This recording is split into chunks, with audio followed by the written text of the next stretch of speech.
Welcome, you guys, to my studio. This is a supplementary. This is a supplement video for classes since we can't be at the high school right now.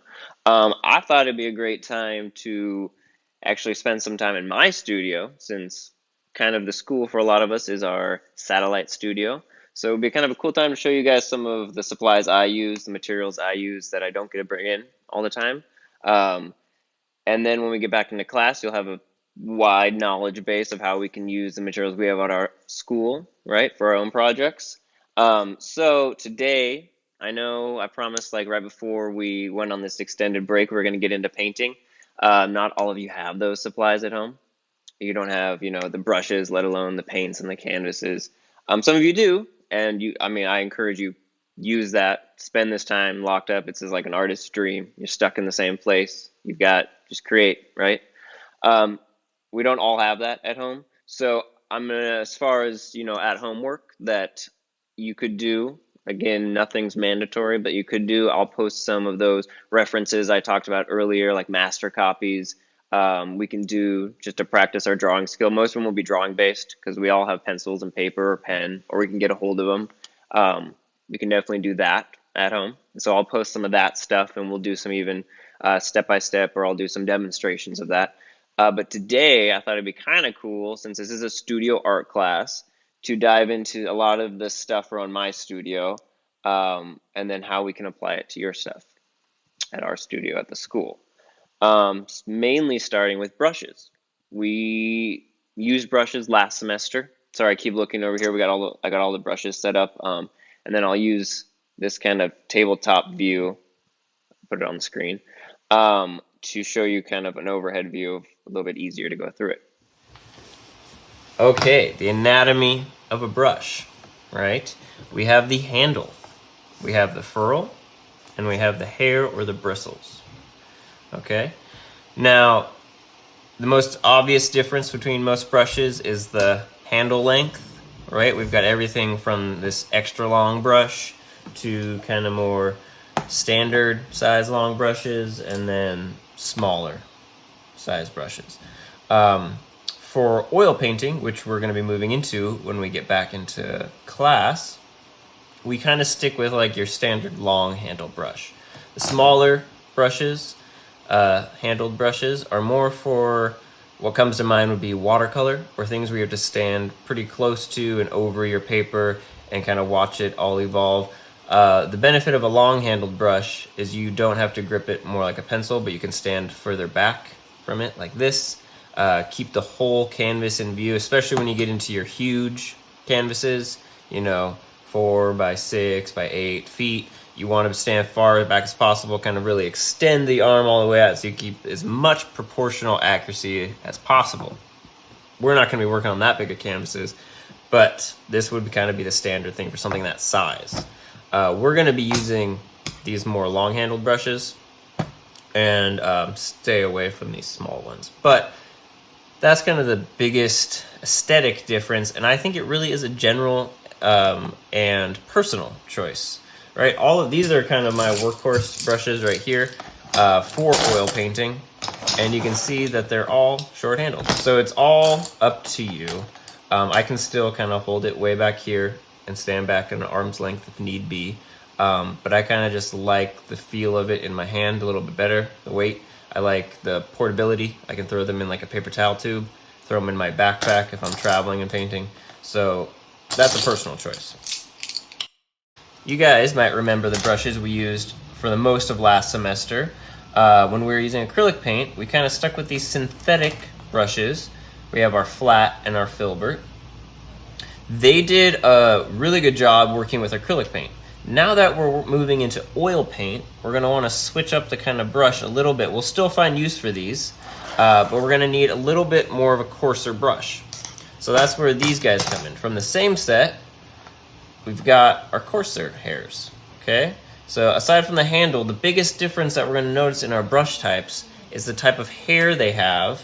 Is it natural, is it synthetic, which can correlate to the coarseness, or the roughness of the brush, and the softness or the smoothness of the paint application. and how we need that coarseness to actually apply the oil paint. We can get away with the softer synthetic brush with the smooth kind of flowy acrylic paint, but once we get into the heavier body oil painting, after we mix it, we want to move it from the palette onto the canvas, we're going to need a little bit more heaviness or heavy-handedness with our brush to get those really expressive passages. That's not to say that you can't get a synthetic brush that has coarseness to it, right? We have, animal-friendly versions for the animal-friendly painter out there. The synthetic hog hair brush, it's all made from a plastic filament that, offers the same kind of stiffness and roughness as maybe a natural pig hair would, without any detriment to the animal.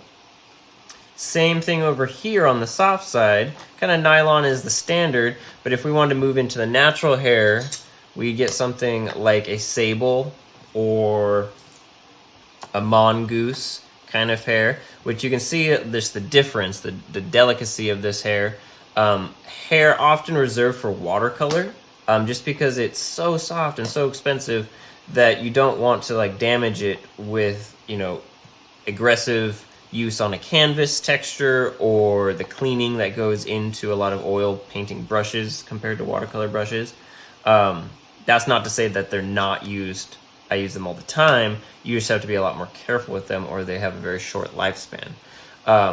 They have made, just like they make natural hair for soft, they've made synthetic versions of sables, right, that come at a quite lower cost point and last a lot longer. Some would argue it doesn't have the exact same handling, but I think it gets pretty close to replicating this at a really cheaper price point, and it just lasts a lot longer. So we used these last semester. We're going to be moving into this coarser natural hair. For economy reasons, we're going to stick with the soft nylon because they'll just last a lot longer. They're not going to get destroyed like a sable. And then the production of fake coarse hair is actually more expensive than just getting the hog hair alone. So we're going to stick with these bristle brushes. We're also going to add this fine tip kind of round brush to our arsenal for some smaller detail work. But you know what I say, general to specific, so this will come in the end when we get into all the eyelashes and stuff like that. Let's just review the brush shapes, or the shapes of the hairs of the brushes, really quick. Remember last semester we talked about the benefits of using a flat brush versus a filbert brush. It gets its name from the nut shape of the filbert nut. The coarse brushes we'll be adding are also going to be a filbert and a flat and now a round. Other shapes that you might see in your art journeys would be the fan shape, named for its fan shape. You'll see things like the flat, but called a bright because it's as wide as it is long, so it's more of a square bristle, and they just call it a bright to differentiate it from being longer than it is wide. Like the round, if you get a very long round like this, we call that a rigger. I believe it gets its name from drawing or painting the rigging ropes on a ship. And then if you were to extend kind of this filbert shape to a very long length, we get the Egbert, which I think is named after the artist, not the maker of the brush. And that's about the totality. I guess one last one would be the dagger or the sword, which is really popular in kind of lettering and sign painting, calligraphy. Not so much in oil painting per se, but definitely becoming more popular.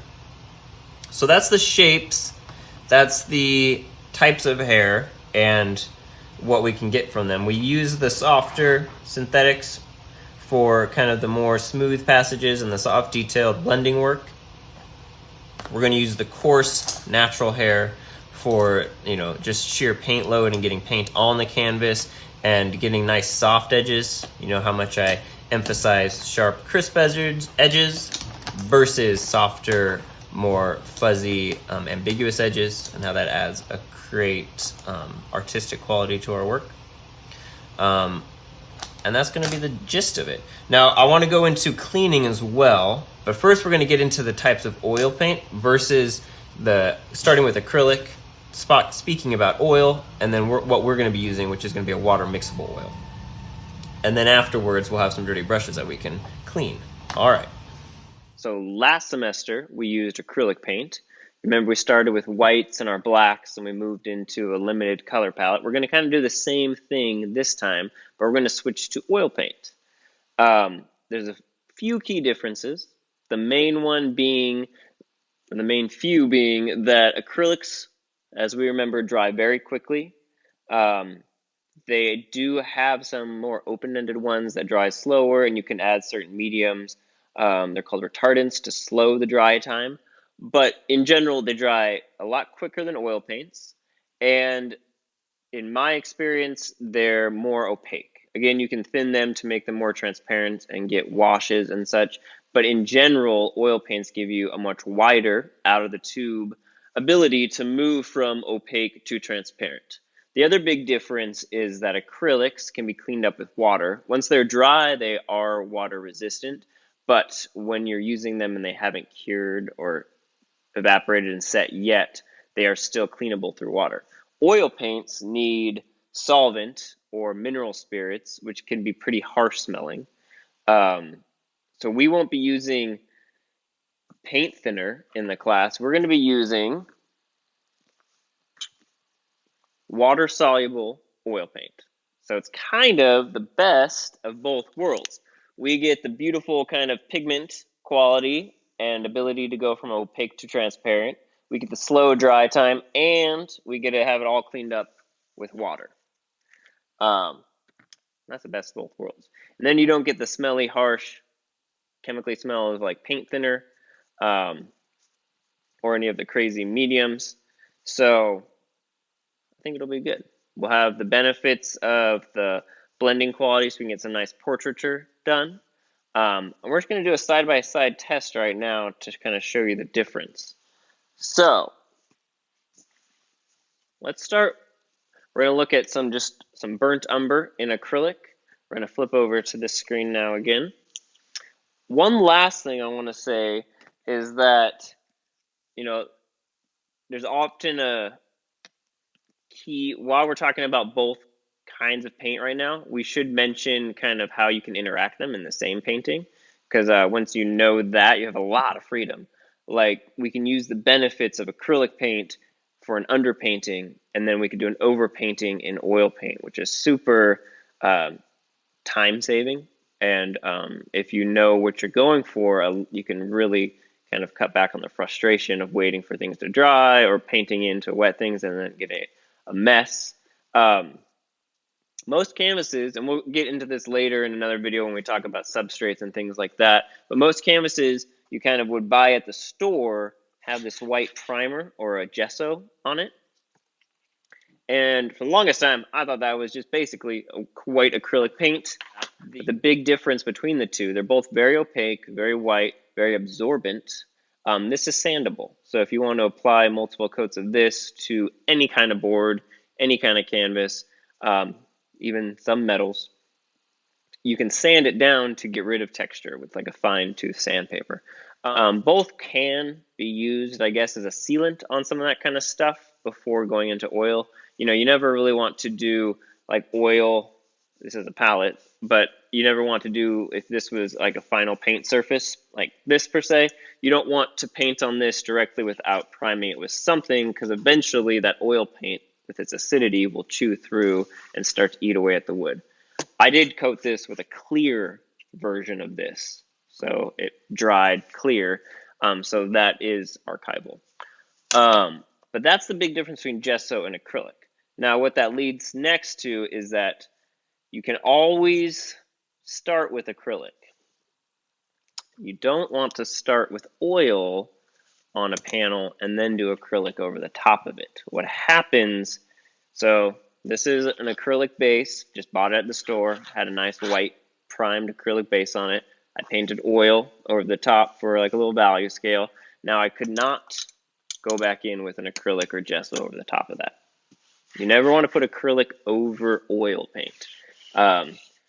It's just there won't be the chemical bond. This acrylic cannot stick to oil. It'll seemingly stick, and then you'll find that it'll delaminate over time and peel off. But you can do oil over acrylic, so you can do a whole acrylic painting. I have them lying around. I can go get like some of the more abstract ones. You can do a whole one, build it all up in your acrylic, get some nice textures.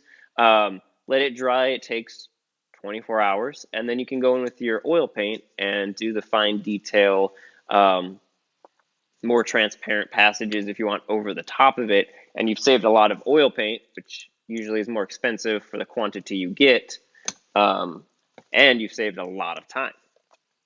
Cool tip. We'll talk about that more. Since we have the experience with our acrylic paint from last semester, we can talk about adding texture and getting preliminary studies done underneath before diving right into the oil paint. But let's just look at a little bit of the actual differences over here on the palette. Okay, so last semester we had our acrylic paint, if you'll remember.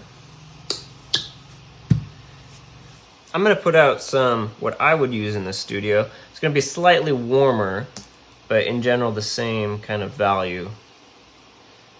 So we've got our acrylic paint over here, what we used last semester. You've kind of got your traditional oil paint. It's oil paint because it's in oil, linseed oil most often.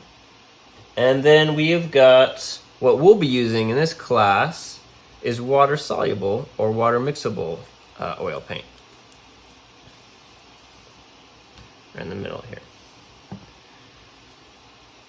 Okay, so one side note is, since we're going to be doing a lot of subtle color mixing and skin tone matching, we're going to be starting to use palette knives and painting knives.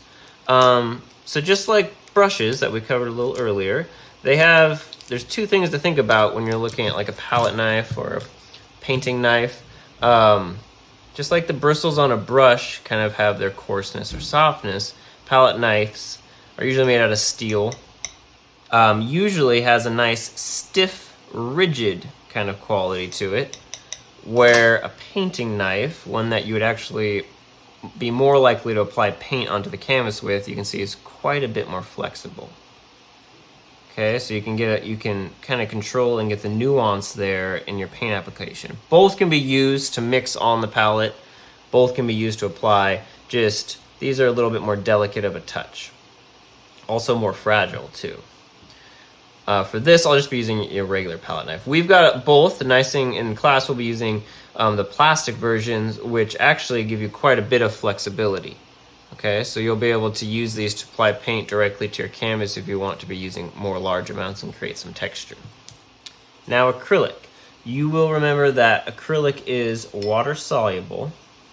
So we can just grab a little bit of clean water, thin it out, like so. And it's going to start to dry, by the end of the video. Well, at least this will all be like completely dry. There'll start to be a skin develop over the top of this, and it'll become unusable by end of day. It does clean. You can clean your brushes with the water.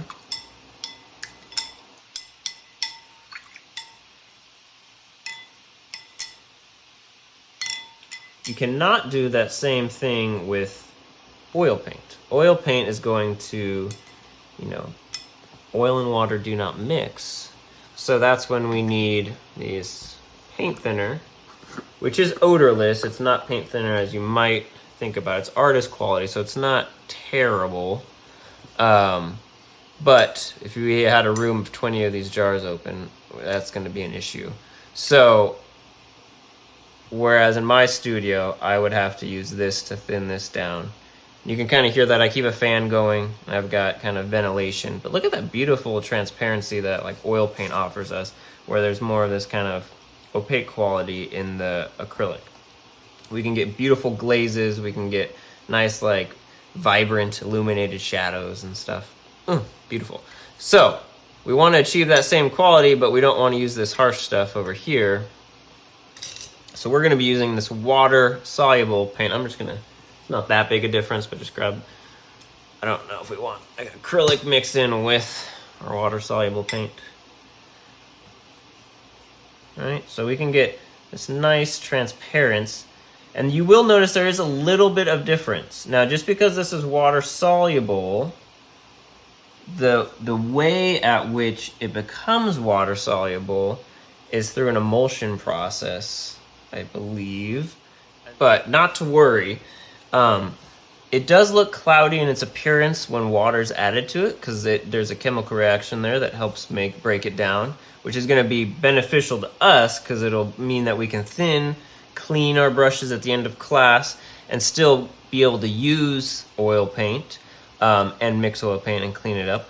But that milkiness or that more opaque quality does disappear as the water evaporates in time. So this was like a quick demo I did with this exact same paint, and you can see it does have the transparent quality to it that you might get with something like this once that evaporates out. So no need to worry there. We get to use the beautiful qualities of the oil paint without having to worry about the harsh chemical smell of any paint thinners. And now let's talk about cleaning our brushes. Okay, so this is maybe one of the most important parts, especially for keeping the school's supply of paintbrushes clean and as new as long as possible. Probably the least fun part, but also just very important. So what we used last semester were these synthetic brushes. This is the one that I used in the acrylic painting. Okay, so what we did last year, clean in our water. I had you guys rinse them out as much as possible. What is always the case here is, we don't want to jab the brush down. We want to think about the direction of the bristles and try and keep them going in that direction. So when you're moving across the bottom of the bowl or the cleaning vessel, you want to be going with the bristles, not to add extra stress to them. Okay, and then the other thing is, as much as you can, try and get all that oil, or acrylic paint in this case, off into the napkin. And that keeps your water cup or bowl as clean as long as possible. Okay, so I'm trying to get most of that out. Now that was almost, and then a little bit more agitation there towards the bottom. So after that, what I would have done for you guys, after you rinsed it out as much as you can, is I would have taken a little bit of dish soap or whatever the school soap we had at hand, and then I would have gone and rinsed them out a little bit further. Now I'm going to need your guys' help this semester with making sure, because I just don't think with the amount of oil painting brushes we'll be using that I'll be able to clean them all. So I'm going to need your help keeping them nice and clean. And see, that's sufficient for these brushes that we used last semester. The nylon ones, the ones that last forever, because they're plastic and synthetic, that's good. Call it clean. Now, for the oil painting brushes, they are natural hair brushes, and they are rougher, and they don't get as nice and crisp and clean as this guy, so they take a little bit more to keep them looking as new as long as possible. So this is the one that we use with the water mixable oil paint. So this is what we'll be using in class, and the same thing applies. Try and maybe submerge it, but then try and get most of that paint off into your napkin.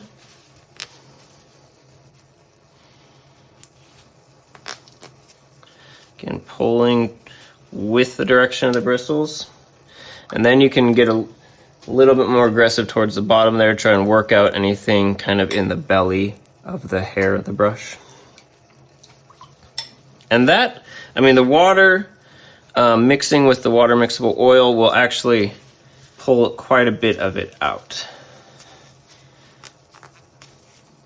And it gets it pretty clean. There is still paint in there, so what I would have you guys do would be go to our sinks at the school. Now I'm just using some Dawn dish soap. That's perfectly fine. Palm olive works great if you're at home and you're using stuff like this. Those are great soaps. Old Masters paintbrush soap is probably the best. It actually has a built-in conditioner in it that softens the hairs as you wash it, so that's even better. But these work fine. Or just a bar of ivory soap, also great. But you can see I'm not thrashing. I'm definitely using my hand. Don't worry about the pigments, especially the ones we're going to be using. being unhealthy for you. We're not using any leads or cadmiums this semester. We're not using traditional oil paint, so we won't be using solvents. The pigments by themselves will not hurt you, and they will not break the skin barrier. So that's not something to worry about. So you can clean it right in your hand. I'm just trying to be careful not to kind of like grind or push against. I'm kind of working back and forth. A little water, and then pulling from the furrow out. Now, if it gets down in here where a lot of paint, especially if we're using a lot of paint and it tends to get sucked back into here, it's going to be a little bit harder to work out. So one little trick that I wish I knew a lot earlier would be you can actually grab the bristles right here and then kind of move back and forth slightly just to agitate the center of it, and it'll start to pull out any kind of pigment you have left in there. It's hard to see because this is white, but we're getting pretty close to clear water. That's what we're aiming for, just until this runs clear. And that's all it really takes as far as what we're going to be doing at school. That'll be keeping these clean enough. I'll probably go through at the end of the week and just make sure we don't have anything too crazy left over in there. Okay. And then as far as drawing goes, with these brushes that tend to hold a little bit more water, you can pull out as much as you can and kind of reshape the tip of it, looking for that kind of chisel-like quality at the end. And then I have heard it's bad to lay your brushes like this because you don't want the water to seep down in here and start to dissolve the glue that holds the bristles together. So we can just lay it flat to dry in the classroom or in your studio. Now, since we're here and we have all my supplies, I figured I'd show you guys kind of what I do when finishing a painting session with my brushes. So oil, remember we can't use water. So the solvent or the paint thinner kind of acts as my water. And again, try and get most of that paint right into the napkin, because the napkin is a lot cheaper than the paint thinner. Just trying to pull as much as I can out. With the paint thinner, I am being a little bit more careful to avoid skin contact. It's not the worst for you, but when you've used it as long and as much as I have, you know, it builds up and adds up over a lifetime, so you got to be kind of careful.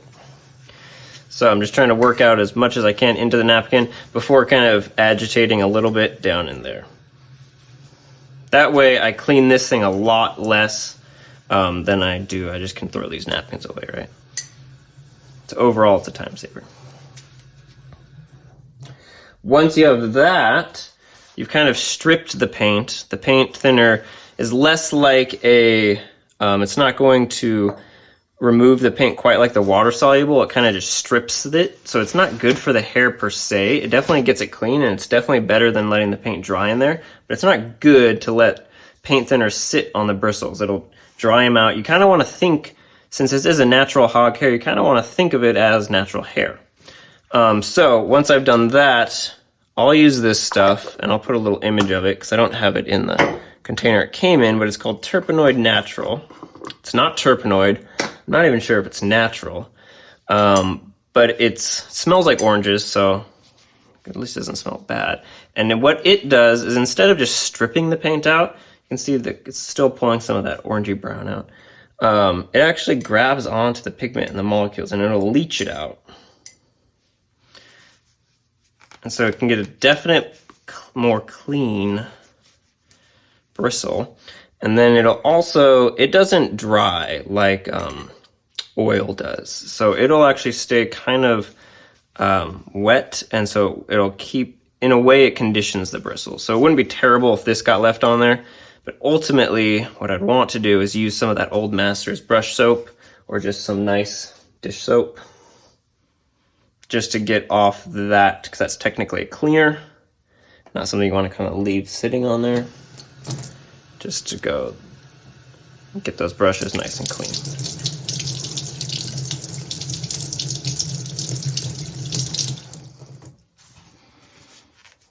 Again, the whole time kind of shaping where I want these bristles. You're kind of coaching these bristles to keep that direction. Okay? And then lastly, if I'm going away for a weekend or something and I'm not going to be back at my easel with my brushes, so they have some time to sit between the next use, they have this stuff, and this is one of many, but it's a shaper or a restorer, and you just do a thin dip. You could even use like little mini moos. I don't know what it's in there, the binder, it'll harden around the outside of this and kind of give shape. It's the same stuff that comes on the bristles when you buy them. You'll notice when you buy a new paintbrush, they're always very stiff and very well formed, and then once you get it in water, it just kind of splays out. So this will help coach these bristles back into where they want to go, keeping it as nice as long as possible. And again, you can either throw it in there or even better, lay it flat to dry. Okay, so big takeaways here are you want to treat your natural hair brushes just like your own hair. You want to think about cleaning them, stripping them of any like debris and oil, and then conditioning them. Synthetics are a little bit more forgiving. They can just be cleaned and then lay them flat to dry, trying to reshape and recoach where you want these to be, having them last as long as possible. All right. Thank you guys so much. So I hope that was helpful as far as brushes go. I know we had some experience with them last semester with the acrylic painting.